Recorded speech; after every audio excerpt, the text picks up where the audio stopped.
الرحمن الرحیم۔ نیکی کبھی رائے گاہ نہیں جاتی۔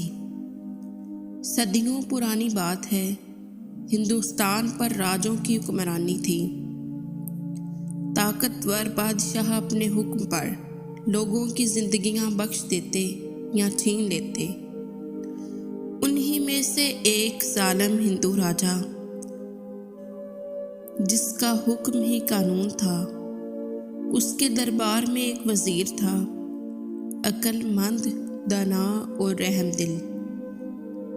وہ اپنی چالاکی سے ہر مشکل گھڑی میں خود کو بچا لیتا اور رعایا کی مدد بھی کرتا۔ ایک دن قسمت نے ایک ایسا موڑ لیا جو کسی نے نہ سوچا تھا۔ دریا کے کنارے کھڑے اس وزیر کو معلوم نہیں تھا کہ آج کی گئی ایک چھوٹی سی نیکی کل اس کی جان بچانے والی ہے۔ صدیوں پرانی بات ہے، ہندوستان پر اس وقت کے راجا مہاراجے حکومت کیا کرتے تھے۔ ایک ہندو راجے نے بہت سے علاقوں پر قبضہ کیا ہوا تھا۔ وہ ایک ظالم بادشاہ تھا، بات بات پر وزیروں کو قتل کروا دیا کرتا تھا۔ اس کا ایک وزیر ایک عقل مند اور رحم دل شخص تھا۔ وہ رعایا سے نیک سلوک کرتا اور ان کی مدد بھی کیا کرتا تھا۔ وہ ایک مرتبہ دریا کی دوسری طرف جانے کے لیے دریا پر پہنچا تو اس نے دیکھا کہ ایک ملاح نئی کشتی لیے اس کے استقبال کے لیے موجود ہے۔ جب وہ دوسری طرف پہنچا تو وزیر نے دیکھا کہ بادشاہ کے ہر کارے کشتی پر قبضہ کرنے کے لیے تیار کھڑے ہیں۔ وزیر نے ملاح کی کشتی ان سے بچا لی تو وہ وزیر کا شکریہ کرتے ہوئے واپس لوٹ گیا۔ کچھ عرصہ بعد کسی نے اس مسئلے پر وزیر کے خلاف بادشاہ کے کان بھرنا شروع کر دیے۔ بادشاہ تو پہلے ہی موقع کی تلاش میں تھا کہ کس طرح وزیر سے بدلہ لے۔ کچھ عرصہ پہلے دوسرے بادشاہ نے اسے سفید ہاتھی کا تحفہ دیا تھا۔ وہ بچہ تھا مگر اب جوان ہو گیا تھا۔ بادشاہ بما اپنے وزراء اور درباریوں کے اسے دیکھنے گیا۔ تمام درباری اور وزراء اس کی تعریف کر رہے تھے۔ بادشاہ وزیر سے انتقام لینا بھولا نہیں تھا۔ اس نے وزیر سے کہا، مجھے اس ہاتھی کا ٹھیک وزن بتاؤ ورنہ تمہیں قتل کر دیا جائے گا۔ 10 دن کی مہلت ہے۔ وزیر بہت پریشان ہوا۔ وہ مختلف تدبیروں کا سوچنے لگا مگر کچھ سمجھ نہیں آ رہا تھا۔ وہ پریشانی کے عالم میں دریا کی طرف نکل گیا اور وہاں بیٹھ کر سوچ و بچار کرنے لگا۔ اسی دوران وہی کشتی والا بزرگ اس کے پاس آیا اور جھک کر سلام کیا۔ وزیر کو پریشان دیکھ کر پوچھا، وزیر محترم، کیا بات ہے؟ آپ پریشان لگ رہے ہیں۔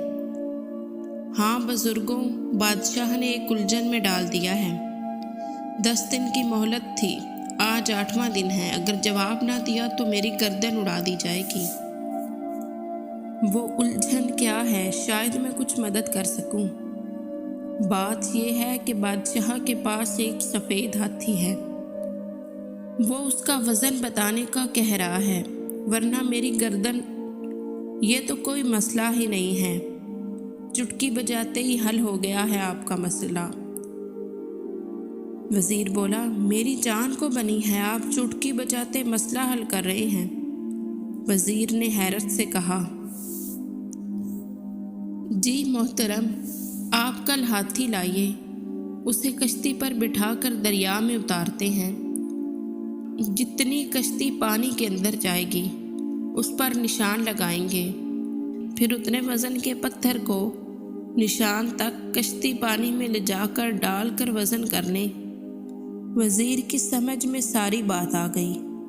اگلے دن وہ ہاتھی کو دریا کے کنارے لایا، اسے کشتی میں سوار کر کے دریا میں لے جا کر کشتی پر نشان لگا لیا۔ پھر اس نشان تک پتھر ڈال کر وزن کیا گیا۔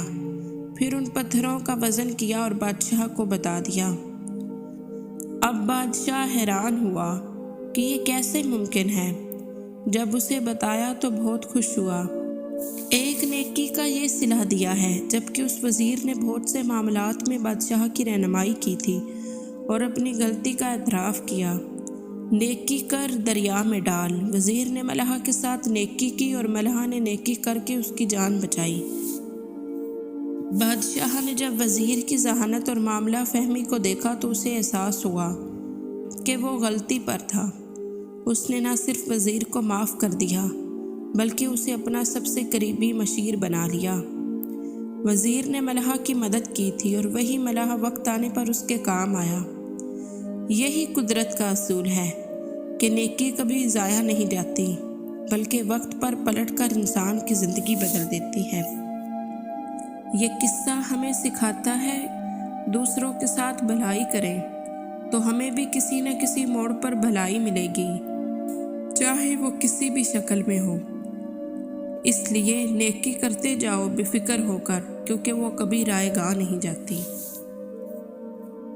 اللہ تعالی ہمیں نیک کام کرنے کی توفیق عطا فرمائے، آمین۔